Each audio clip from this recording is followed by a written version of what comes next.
Équilibre d'une échelle appuyée sur les murs. Une échelle de masse 1 égale 10 kg et de longueur L égale 4 mètres est en équilibre contre un mur vertical, lisse et forme l'angle alpha égale 30 degrés avec la verticale. Le bas de l'échelle repose sur le sol.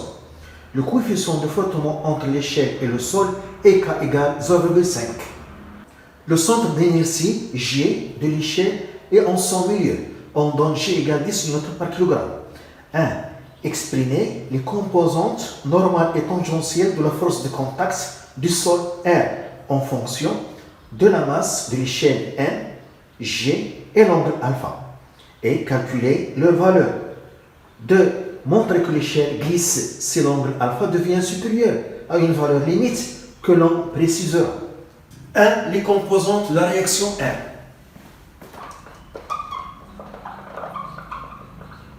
Les composantes de la réaction R. On a ici le schéma, le sol, le mur, l'échelle. L'échelle fait l'angle alpha avec le mur. Le centre d'inertie G de l'échelle se trouve en milieu, d'après les données. L'échelle est en équilibre et elle est soumise à 3 forces. Son poids P, la force F horizontale et la réaction R exercée par le sol sur l'échelle. La force F est horizontale car on a dit dans les données que le mur est lisse, c'est-à-dire que les frottements sont négligeables en A. Le frottement entre le mur et l'échelle en A est négligeable. C'est pourquoi la force F est horizontale et elle est perpendiculaire au mur. On peut décomposer la réaction R en 2 forces. La force RT, la composante tangentielle, et la force Rn, la composante normale. Ici, il y a un angle droit, et ici, un angle droit. On peut dire que l'échelle est en équilibre est soumise à 3 forces, F, P et R, ou bien elle est en équilibre et soumise à 4 forces, en décomposant R en 2 forces, RT et Rn. Donc, puisque l'échelle est en équilibre, on applique les conditions d'équilibre. Les conditions d'équilibre sont vérifiées. La somme des forces égale à 0 et la somme des moments de force par rapport à une droite delta est égale à 0. Donc, on applique les conditions d'équilibre qui sont vérifiées, car l'échelle est en équilibre. Donc, puisque l'échelle est en équilibre,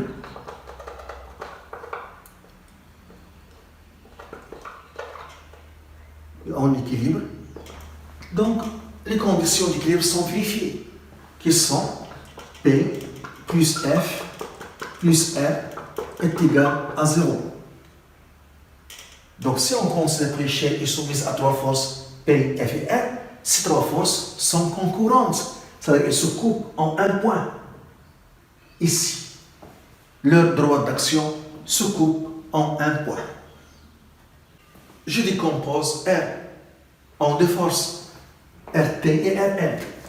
Donc P plus F plus Rn plus RT est égal à 0. Et on a choisi ici un repère pour faire les projections. Repère au X ou Y. Donc par projection, sur l'axe X, on a Px plus Fx plus Rnx plus Rtx est égal à 0. Px est obtenu en projetant le vecteur force P sur l'axe OX. P est perpendiculaire à l'axe OX. La projection donne un point. L'origine ici, l'extrémité ici. Donc c'est 0. Px c'est 0. Plus Fx, la projection de F sur l'axe X. La projection de F sur l'axe X donne toute la longueur de F. Et puisque F et I de même sens, donc Fx est positif. Donc c'est F plus Rnx. Rn est perpendiculaire à l'axe X. Donc la projection de l'extrémité est l'origine se trouvent en un même point. Donc, R1x, c'est 0. RTX, la projection de RT sur l'axe X dans toute la longueur de la force RT. Mais RT et I ont du sens opposé. Donc, RTX est négatif. La coordonnée RTX est négatif. Car le vecteur force T et I ont du sens opposé. Donc, RT, c'est moins RTX, c'est moins RT. En considérant que RT est positif. Et le moins, c'est de la coordonnée. RTX est égal à 0. Donc, RT est égal à F. Donc, il faut chercher F pour calculer RT.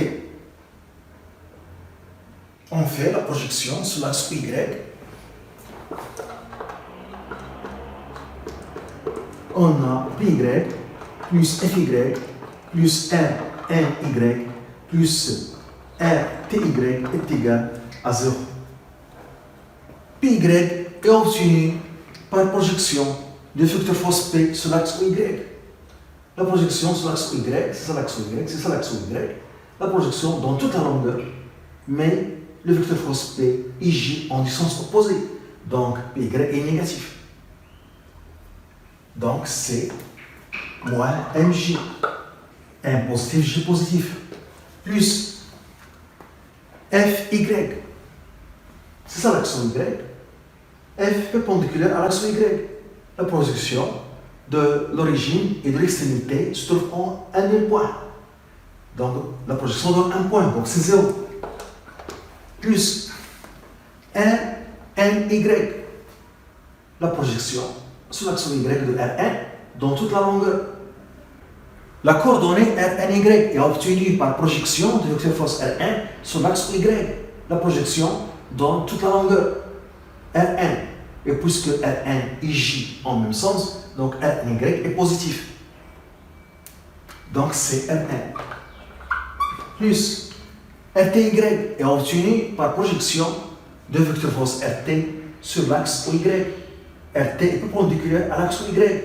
Donc la projection de l'extrémité se trouve ici, et donc la projection de l'origine se trouve ici, et la projection de l'extrémité se trouve en un point. Donc c'est 0 est égal à 0. Donc Rn, la composante Rn est égale à N fois J, qui est égal à N la masse C10, J C10, donc 600 newtons. Pour trouver RT est égal à F, on applique la deuxième condition d'équilibre qui est vérifiée. Puisque l'échelle est en équilibre, la somme des moments de toutes les forces appliquées est égale à 0.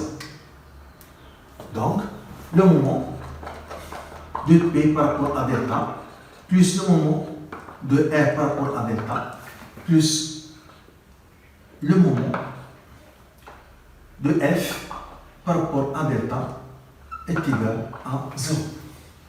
On a choisi l'axe delta, ici, passe par point B, pour que le moment de R, qui est inconnu, soit égal à 0. Pour éviter le moment de R qui est inconnu, qui est égal à 0. Donc c'est pourquoi on a choisi l'axe delta passe par point B. Et par conséquent, le moment de R est égal à 0, car R coupe l'axe delta. C'est ça l'axe delta. R coupe l'axe delta.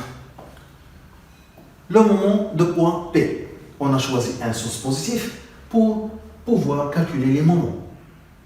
Donc le point P tend à faire tourner l'échelle dans le sens négatif. Dans le sens négatif. Donc le moment de P est négatif. Donc moins N fois G fois la distance.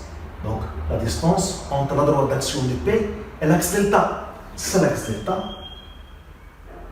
Et c'est ça la direction de la droite d'action de P.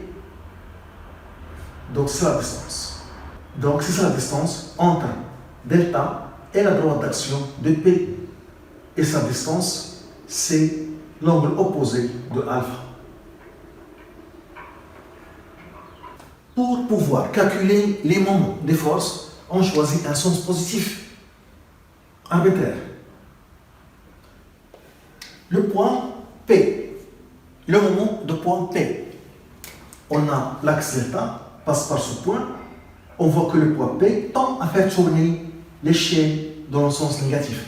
Donc le moment de point P est négatif. Donc moins, qui est égal l'intensité de P fois la distance entre la droite d'action de P et delta. La distance entre delta et la droite d'action du point P, c'est cette distance.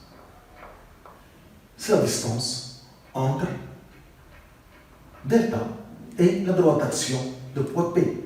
Ici, on a l'angle alpha, le angle alpha. Ici, alpha et ici, alpha. Donc, c'est le côté opposé de alpha. Le côté opposé, c'est l'hypoténuse fois sinus alpha. L'hypoténuse, c'est L sur 2. La longueur de l'échelle, c'est L. Donc, moins mg, l'intensité mg, fois m sur 2 sinus alpha. Le moment de R est égal à 0, car R coupe l'axe delta. On a choisi delta. Ici, passe par le point P pour éviter le moment du point R de la force R, pour que le moment de la force R soit nul, car R est inconnu. Plus le moment de F. La force F, on voit ici que la force F tend à faire tourner l'échelle dans le sens positif. Donc son nom est positif. Est égal à F. Donc ici. Le moment de R est égal à 0. Plus le moment de F. On voit que F tend à faire tourner l'échelle dans le sens positif. Donc son moment est positif.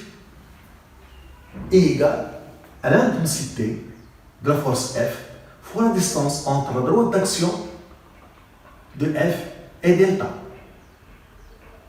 Donc, cette distance, c'est ça la distance entre delta et la droite d'action de F. Ici, un nombre droit. C'est ça la distance. C'est ça la distance.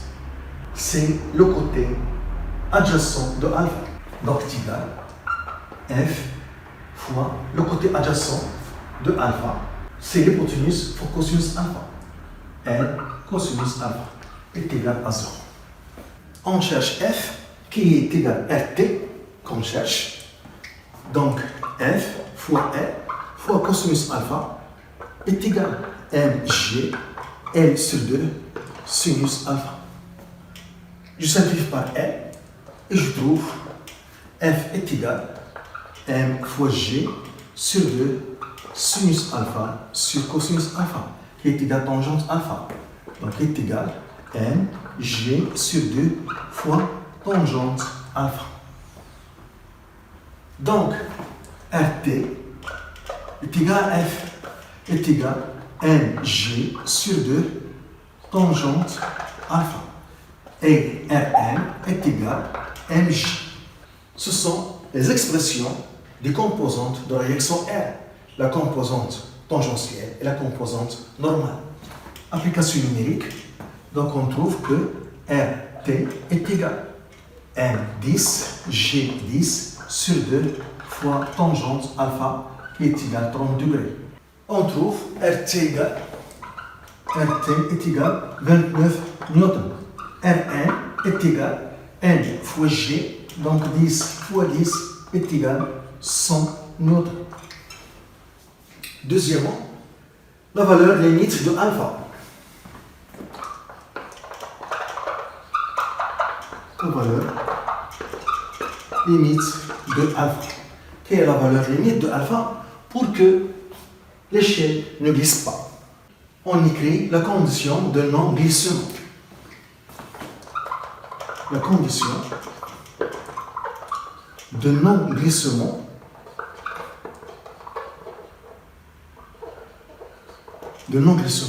l'échelle est en équilibre. L'échelle est en équilibre tant